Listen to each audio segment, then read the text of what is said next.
বন্ধুরা সবাই কেমন আছেন? আশা করি ভালোই আছেন। যে টপিকটা নিয়ে এলাম, টপিকটা হইল গুম ছাড়ছে আজকে সকালে অনেক মানুষ নির্বাচনের হয়। তো আশা করি সবাই ভালোই আছেন। তো একটা খবর জানাই, যারা দেশে ভালোবাসেন, দেশের মানুষকে ভালোবাসেন, তাদের জন্য এই কথাটা। আমি নিজেও আওয়ামী লীগ করি।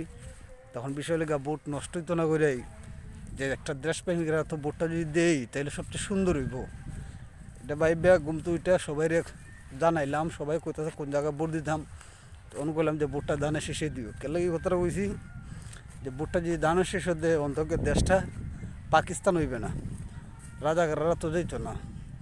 কারণ বিএনপিরা তো যে ভোটটা দেয়, কারণ বিএনপিও দেশপ্রেমিক, অন্তত দেশটা পাকিস্তান মনে হয় না। এর লেগে কয়ে দিছি, আপনার ভোটটা কই দিছেন এটা কিন্তু কমেন্টে জানাই যাবেন।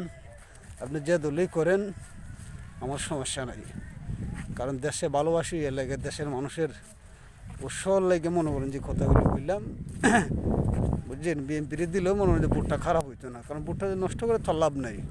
এর লেগে বললাম, আর আওয়ামী লীগ যখন আইব তখন তো মনে হয় যে আমাদের দলকে মতো আইলে আমরা আমার মনের উৎসাহ যতটুকু আছে অতটুকু দিব, অতটুকু ভালোবাসবো। আশা করি কথাটা বুঝতে পারছেন।